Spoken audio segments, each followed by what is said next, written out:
السلام علیکم، پروگرام میں آپ کو خوش آمدید۔ بار بار آپ سن رہے ہیں کہ مشکل فیصلے حکومت کو کرنے پڑ رہے ہیں، بڑے مشکل فیصلے کیے ہیں۔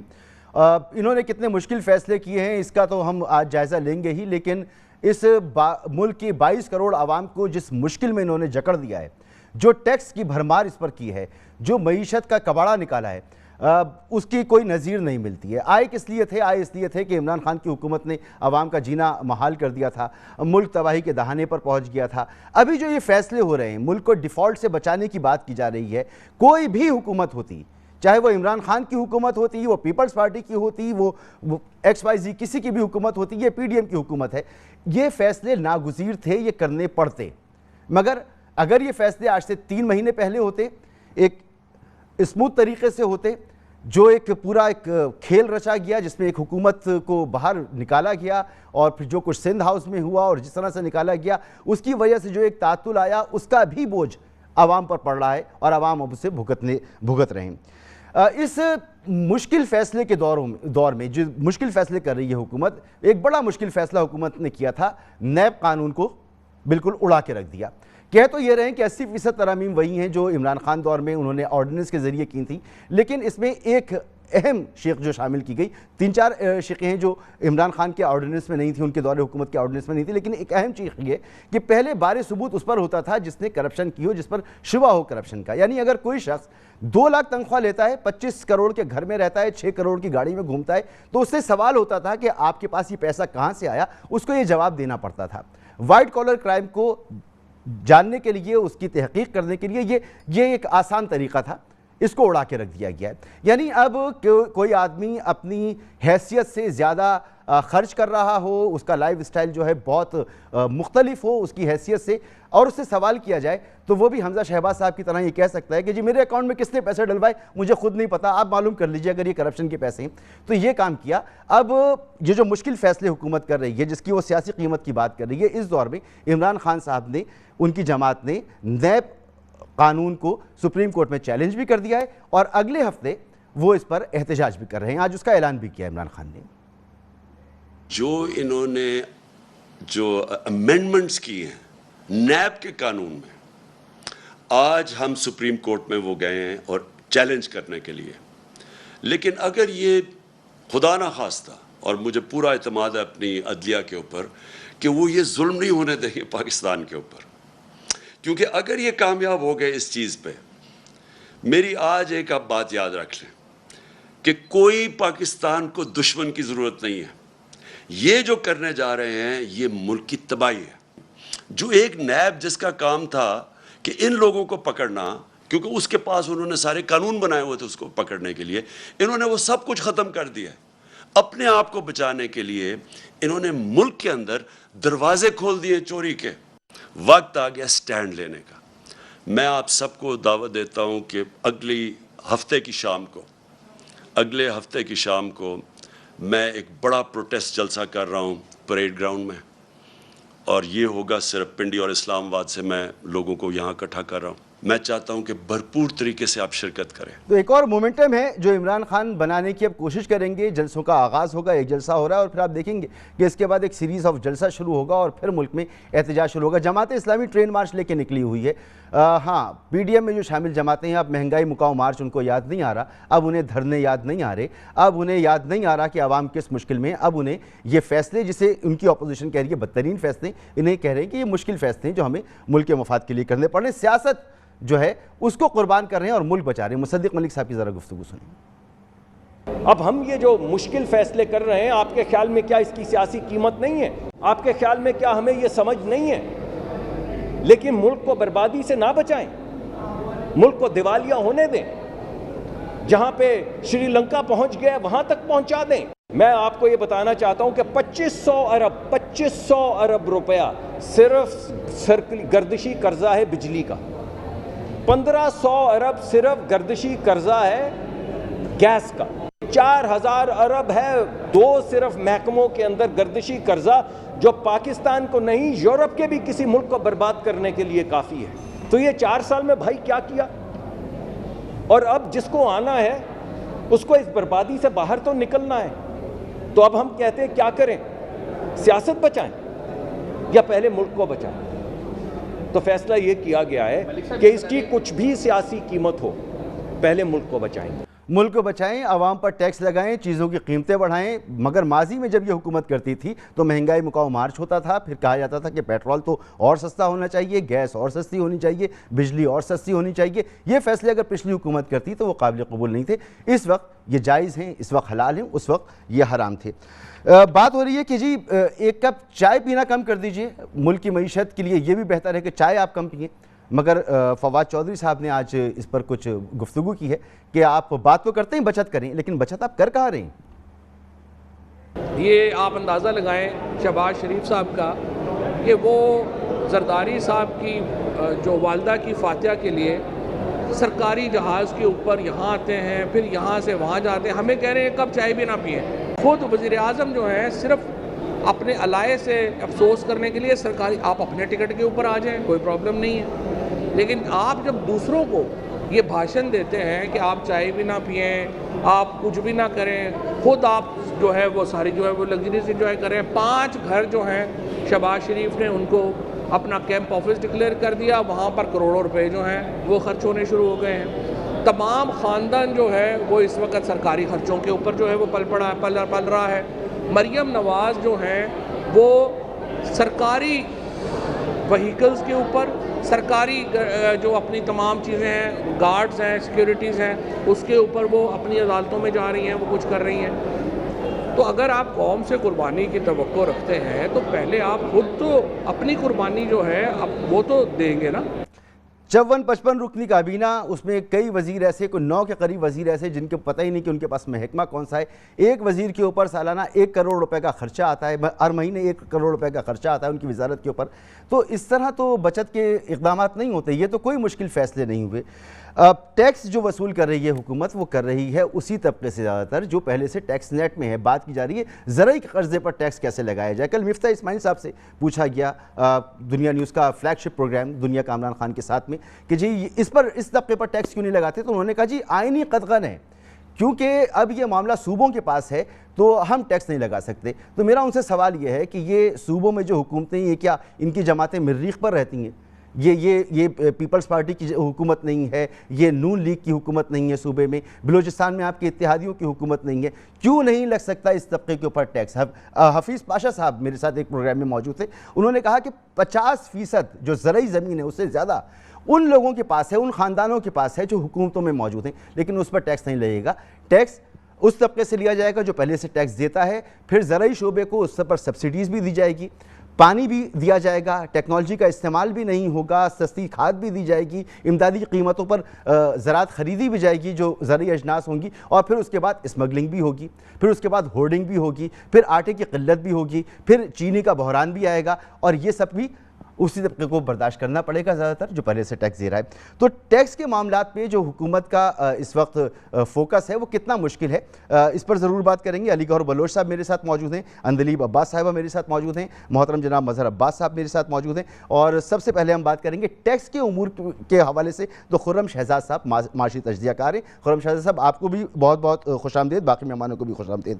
خرم شہزاد صاحب، یہ جو ٹیکس لگانے کے اقدامات کیے حکومت نے بہت ناگزیر ہے، کوئی بھی حکومت ہوتی اسے کرنا پڑتا۔ مشکل فیصلے سن کے تو ایسا لگتا ہے کہ راتوں کو جاگ رہے ہیں، پسینے بہہ رہے ہیں، تھکے ہوئے ہیں، اتنے مشکل فیصلے کر رہے ہیں کہ بس اور کوئی کام سوچ ہی نہیں رہا ان کو۔ تو یہ فیصلے واقعی مشکل فیصلے حکومت کے لیے بھی ہیں یا صرف عوام کے لیے مشکل فیصلے ہیں؟ اور زراعت پر ٹیکس نہ لگانے والی جو بات ہے اس سے آپ کس حد تک ایگری کرتے ہیں؟ جی بسم اللہ الرحمن الرحیم، تھینک یو ویری مچ۔ دیکھیں، جہاں تک مشکل فیصلوں کا تعلق ہے تو 2 طرح کے مشکل فیصلے ہوتے ہیں، یا 2 طرح کے لوگوں کے لیے مشکل فیصلے ہوتے ہیں۔ ایک تو یہ مشکل فیصلہ ہوتا ہے کہ پولیٹیکلی جو ہے وہ فائدہ یا نقصان دیتا ہے، ایک تو مشکل فیصلہ وہ ہوتا ہے، اور ایک مشکل فیصلہ وہ ہوتا ہے جو کہ اکنامکلی فائدہ کنٹری کا ہوتا ہے یا اس کا نقصان ہوتا ہے، جو اس لوگوں کا فائدہ یا نقصان ہوتا ہے۔ جو فیصلے ابھی لیے گئے ہیں مجھے لگتا ہے وہ بلکہ ان کا ایسا ہی ہے، وہ زیادہ تر فیصلے آسان ہیں، مطلب ان کو امپلیمنٹ کرنا آسان ہے۔ ایگزسٹنگ ٹیکس پہ ٹیکس لگا دینا کوئی مشکل نہیں ہے، ایک نوٹیفکیشن آپ جاری کریں گے اس پہ ٹیکس ہو جائے گا۔ سیلری کلاس پہ ٹیکس کو ڈبل کر دینا یا بڑھا دینا یا کم کر دینا کوئی مشکل فیصلہ نہیں ہے، یعنی کہ اس کے ایگزیکیوشن کوئی پرابلم نہیں۔ اسی طرح ایگزسٹنگ جو بڑے بڑے سیکٹرز ہیں پروفیٹیبلٹی ان کی اپروچ اچھی ہوتی ہے جب گروتھ آتی ہے ان پہ ٹیکس ایڈیشنل لگا دینا کوئی بڑا جو ہے وہ ڈیفیکلٹ نہیں ہے, آسان ہے ایگزیکیوٹ کرنا. مشکل فیصلے جو پرسپیکٹو ہے مجھے یہ لگتا ہے کہ پولیٹیکلی مشکل سے مراد یہ ہے کہ جو پولیٹیکل نیریٹو ہے ایک خاص جو ہے کسی بھی جو بھی گورنمنٹ میں ہوتی ہے پارٹی وہ اس کے لیے اپنا پرسپیکٹو ہوتا ہے کہ جی میں نے اگر یہ فیصلہ لیا ہے تو میرا پولیٹیکل کیپٹل جو ہے وہ کنزیوم ہو جائے گا. تو یہ مشکل فیصلہ اس پرسپیکٹو سے, یہ اکنامیکلی مشکل فیصلہ نہیں ہے. مشکل فیصلہ پتہ ہے آپ کو اکنامیکلی کیا ہوگا؟ آسان فیصلہ یہ ہے کہ آپ پیٹرول پر ٹیکس لگا دیں, آپ ایگزسٹنگ سیکٹر سے ٹیکس لگاتے ہیں, ایک بات ٹیکس لگا دیں. مشکل فیصلہ یہ ہوتا ہے کہ ٹیکس نہ لگائیں, آپ اپنے خرچوں کو کم کریں, جس میں گورنمنٹ کو جو رننگ آف دا گورنمنٹ ہے آپ یہ دیکھیں نہ اس گورنمنٹ کا نہ پچھلی گورنمنٹ کا جو بھی. بالکل بالکل یہ بات آپ کی بالکل واضح ہو گئی. اب مجھے یہ بھی بتائیں کہ جو ٹیکس لگائیں یا سپر ٹیکس لگایا ہے کہہ رہے ہیں کہ جی غریبوں پر اس کا اثر نہیں پڑے گا, تو کیا واقعی یہ تمام جو ٹیکس ہوتا ہے یہ پاس آن نہیں ہوگا, یا امیروں پر جو ٹیکس لگے گا یہ غریبوں پہ پاس آن نہیں ہوگا؟ نہیں, اس کے بہت بڑے امپلیکیشنز ہیں, بہت زیادہ کانسیکوینشل اس کے امپیکٹس ہیں. نمبر 1 یہ ہے کہ جب آپ ٹیکس بڑھا دیتے ہیں تو انویسٹمنٹ آپ کی کنٹری میں رک جاتی ہے یا نہیں ہوتی یا بہت کم ہو جاتی ہے, کیونکہ جو ہے وہ ٹیکس اتنا برڈن بڑھ جاتا ہے. آپ کے ایگزسٹنگ جو ڈاکومنٹڈ اکانومی ہے, ڈاکومنٹڈ سیکٹرز ہیں, ان پہ ٹیکس اتنا بڑھ جاتا ہے تو وہ ری انویسٹ نہیں کرتے یا اپنے لوگوں کو نکالنا شروع کر دیتے ہیں, اپنی کاسٹ کو کم کرنا شروع کر دیتے ہیں. تو دیکھیں 2 امپیکٹ آتے ہیں اس سے, ایک تو یہ کہ ٹیکس بڑھ جائے, دوسرا یہ کاسٹ آف ڈوئنگ بزنس بڑھ جائے. ٹھیک, بہت شکریہ آپ کا خرم شہزاد صاحب. یعنی ٹیکس جو امیروں پہ لگنے کی بات ہو رہی ہے وہ بھی پاس آن ہو جائے گا, وہ بھی غریبوں پر ہی آئے گا. اور یہ جو مشکل فیصلے ہیں یہ کوئی مشکل فیصلے نہیں ہیں, یہ کوئی بھی کر سکتا ہے, یک جنبش قلم ہونے والے یہ فیصلے, ان میں کوئی خون پسینہ نہیں بہہ رہا ہے جس سے مشکل فیصلہ. ہاں سیاسی کاسٹ ہے اس کی, تو وہ آپ نے خود اپنے لیے تجویز کی. علی گور بلوچ صاحب, آپ کی حکومت کیا یہی سب کچھ کرنے آئی تھی؟ آپ تو مہنگائی مکاؤ مارچ نکال رہے تھے, آپ تو مہنگائی کے خلاف احتجاج کر رہے تھے, ابھی مہنگائی آپ نے اپنی انتہا کو پہنچا دی ہے, 28% تو آپ کا سینسٹیو پرائس انڈیکس پہنچ چکا ہے. بسم اللہ الرحمن الرحیم. دیکھیں مسعود رضا صاحب, آپ نے یقیناً مطلب ہے کہ بہت بڑا انٹرو کیا اور سارا ہی اس طرح سے کیا کہ ٹھیک ہے وہ آپ کا رائٹ ہے کہ آپ کسی چیز کو کرٹیسائز کریں, لیکن یہ ہے کہ جب آپ کرٹیسائز کرتے ہیں تو پھر پچھلے 4 سالوں کا بھی ٹائم جو ہے وہ آپ کو نہیں بھولنا چاہیے. آپ کے تبصروں میں اس کا بھی ذکر ہونا چاہیے, اس کے ساتھ بھی آپ کو کمپیریزن کرنا چاہیے. بات یہ ہے کہ یہ ضرور ہے کہ ظاہر ہے جو مہنگائی ہے, ہم نے مشکل فیصلے کیے ہیں, ہم نے وہ فیصلے کیے ہیں جو ان پاپولر فیصلے ہیں, ہم نے وہ فیصلے کیے ہیں جن کو معیشت کو بچانے کے لیے اور ملک کو بچانے کے لیے ہم نے اپنی سیاست کو سٹیک کے اوپر لگایا ہے. لیکن ہم سمجھتے ہیں کہ جس طرح سے 2013 میں ہم نے چیلنجز قبول کیے تھے, جس وقت 20-20 گھنٹے کی لوڈ شیڈنگ ہوتی تھی اور جس طرح سے ملک میں دہشت گردی جو تھی وہ دنتناتی پھر رہی تھی, ہر چوک پر جو ہے وہ اس وقت بم دھماکے ہوا کرتے تھے, اور اس طرح سے اس وقت سی پیک جیسا پروجیکٹ بھی نہیں تھا. جب ہم نے اپنے ان 4-5 سالوں میں جو انفلیشن ریٹ تھا ہم اس کو 4% پر لے کر آئے تھے. آج بھی ہم سمجھتے ہیں کہ اگر ہم نے حکومت سنبھالی ہے, ہم نے ایک غیر نمائندہ حکومت کو, ہم نے RTS سسٹم کی پیداوار حکومت کو, ہم نے ایک جمہوری طریقے سے اتارا ہے غیر جمہوری حکومت کو, اور اس میں جو ہم فیصلے کر رہے ہیں ہمیں پتہ ہے کہ ہم نے 1 سال کے اندر اندر عوام کے سامنے پیش ہونا ہے.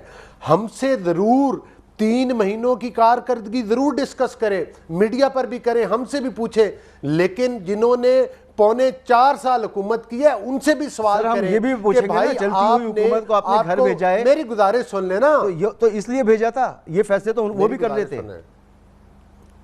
بھائی. نہیں, وہ نہیں کر سکتے تھے, وہ اس لیے نہیں, اگر ان کے پاس رہتے تو وہ پاکستان کو دیوالیہ کرنے جا رہے تھے. انہوں نے IMF کے ساتھ بھیانک شرائط کے اوپر معاہدے کیے جو کہ آج کسی حکومت کو نبھانے پڑ رہے ہیں, جس وجہ سے مجھے یہ بتائیں جو 115-16 سے کرنسی کو ڈیویلیٹ کر کے روپے کی قدر کو ٹکا ٹوکری کیا اور 190 روپے کے قریب پہنچایا، وہ ہم نے پہنچایا تھا. مجھے یہ بتائیں جو گنا آپ کے ملک میں پیدا ہوتا ہے اور 40 روپے کلو سے 140 روپے تک بھی بکا، 120 روپے تک بھی ان کے ٹائم میں پہنچا، وہ ہم نے پہنچایا تھا. گھی کی قیمتیں اور آٹے کی قیمتیں ہم نے بڑھائی تھی. بجلی کا جو یونٹ ذمہ دار کو ہم 5 روپے میں دیتے تھے اس کو 25 اور 30 روپے جن ڈاکوؤں نے پہنچایا. ان سے کیا کوئی سوال نہیں کریں گے؟ بالکل سر، ان سے تو سوال ہم پوچھتے رہے، تو آپ سے تو ہم یہ پوچھ رہے ہیں کہ جی انہوں نے جو مہنگائی کی تھی، آپ تو اس سے اوپر لے گئے نا ڈالر، آپ تو اس سے اوپر لے گئے نا مہنگائی کو. تو اندلی صاحب آپ کے پاس آتا ہوں ذرا، میں اس پر مظہر صاحب کا تجزیہ لے لوں. مسعود رضا، میں آ رہا ہوں علی گور صاحب. میں آپ کی نہیں میں میری ایک گزارش، میں ایک مختصر ایک لفظ کی بات، میں آپ کی ایک کریکشن کروانا چاہتا ہوں. آپ نے ادھر انٹرو میں بات اٹھائی ہے کہ زراعت پر ٹیکس نہیں ہے. دیکھیں میرا بزنس بھی ہے، میرا ایگریکلچر سیکٹر میں بھی ہے. میں یہ کہہ رہا ہوں کہ زراعت کے اوپر یہ ایک پروینشل مطلب ہے کہ سبجیکٹ ہے. اور شہباز شریف صاحب جب چیف منسٹر تھے انہوں نے پنجاب میں زراعت کو 5% ٹیکس لگایا. جس کی نے لاکھ انکم شو کی تھی اس کو 5,000 پر ٹیکس دینا تھا. جس نے سر کوانٹم کتنا ہے اس کا یہ بھی بتا دیجئے مجھے، اس کو کتنا آ رہا ہے زرعی شعبے سے؟ میری گزارش سن لینا، میری علی میں آتا ہوں آپ کے پاس واپس، میں واپس آتا ہوں. آپ نے جو گفتگو اور وہ پچھلے سالوں سے لگا، ٹھیک. مظہر عباس صاحب آپ نے گفتگو سنی اور پوری دنیا میں علی گور بلوچ صاحب کی، وہ کہتے ہیں کہ جی آپ پوچھیں جنہوں نے ڈالر مہنگا کیا تھا، جنہوں نے بجلی کا یونٹ مہنگا کیا تھا، جنہوں نے پیٹرول مہنگا کیا تھا، ساری مہنگائی تو انہوں نے کی تھی. ابھی تو مہنگائی انہوں نے اس سے زیادہ کر دی ہے. اگر یہی بات ان سے پوچھنی ہے تو ان سے کیوں پوچھیں، ان سے کیوں نہ پوچھیں ہم؟ مسعود میرا خیال ہے کہ پہلے آپ اندلیب صاحبہ سے، ظاہر ایک پارٹی نے بات کی ہے تو آپ دوسری پارٹی سے بات کر لیں، پھر میں جواب دے دوں. چلیں بہتر، میں اس پہ صرف آپ کا تجزیہ چاہ رہا تھا. پہلے میرا خیال ہے آپ دونوں کا وہ کر لیں تاکہ میں پھر اس پہ زیادہ بہتر ہوگا. بہتر. آپ نے بات کر لی، انہوں نے بات کر لی، میں نے آخر میں آپ پہلے میرا خیال ہے جو ان کی، کیونکہ پچھلی گورنمنٹ ان کی تھی، وہ ان کو ان کے سوالوں کے جواب دے دے تو پھر میں بات کر لوں گا. میرے خیال میں زیادہ بہتر ہوگا. جی اندلی عباس صاحب، علی گور بلوچ صاحب کہہ رہے ہیں کہ ہم سے نہ پوچھیں. یہ مہنگائی کا وہ تسلسل ہے جو آپ نے شروع کیا تھا. آپ مہنگائی کر رہے تھے، انتظامیہ آپ کی اچھی نہیں تھی. جیسے کہ مصدق ملک صاحب کہہ رہے تھے سرکولر ڈیٹ کہاں پہنچ گیا، حالانکہ سرکولر ڈیٹ تو پہلے سے چلا آ رہا تھا لیکن اس کو کم کرنے کے لیے آپ نے اقدامات نہیں کیے. تو آپ کی بری پرفارمنس تھی جس کی وجہ سے، جس کا خمیازہ آج عوام بھگت رہی. جی شکریہ مسعود. دیکھیں یہ اپنے ہی جو فائنانس منسٹر ہے مفتاح اسماعیل صاحب، ان کو جھوٹا کہہ رہے ہیں، کیونکہ آپ کے سامنے مفتاح اسماعیل صاحب نے پاکستان اکنامک سروے پیش کیا. یہ ان کا اوتھینٹیکیٹڈ ان کی فگرز تھے جس میں انہوں نے دکھایا کہ پاکستان کی ہسٹری میں پہلی دفعہ آپ کی جو ہے 2 سال مسلسل سسٹینیبل گروتھ ہوئی. ایک سال 5.74%، دوسرے سال 6% گروتھ ہوئی. اور انہوں نے یہ بھی کہا کہ آل ٹائم ہائی ایکسپورٹس ہوئی 28%، ریزروز 16 بلین کے تھے، اور ہماری ساری جو ٹیکس ریونیوز تھیں وہ آل ٹائم ہائی تھی. یہ میں نہیں، مفتاح اسماعیل نے کہا.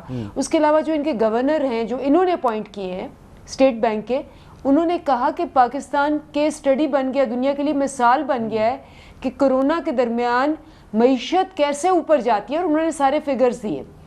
تو یہ تو ان کے اپنے بندے کہہ رہے ہیں. اگر علی گور بلوچ صاحب بیٹھ کے ان کو جھوٹا کہہ رہے ہیں تو یہ تو ان کا آپس کا معاملہ میں، یہ تو بات اسٹیبلشڈ ہے. اچھا اب اسٹینفورڈ کی اسٹڈی آتی ہے، اسٹینفورڈ کی اسٹڈی آتی ہے کہ پاکستان کا جو احساس پروگرام ہے پاورٹی، غربت کم کرنے میں دنیا کے لیے ایک مثال بن گیا ہے. اچھا اس پروگرام کو یہ بھی لے کے چل رہے ہیں. مجھے صرف ایک چیز ایڈ کرنے دیجئے کہ آپ کے دور میں ٹھیک ہے لارج اسکیل مینوفیکچرنگ بڑی اچھی تھی، زراعت بہت اچھی تھی، ریمیٹنسز بہت اچھے تھے، لیکن امپورٹ بل ہمارا بہت زیادہ تھا.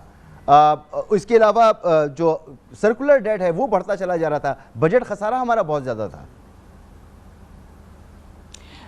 میں تینوں چیزوں پہ آپ کو بتا دوں کہ بجٹ خسارہ جو تھا وہ، جہاں تک آپ کا جو کرنٹ اکاؤنٹ ڈیفیسٹ ہے یہ 4.8% پہ چھوڑ کے گئے تھے. ہماری 4% تھی جی ڈی پی کی، ان سے کم تھی. یہ 19 بلین کا خسارہ چھوڑ کے گئے تھے. ہم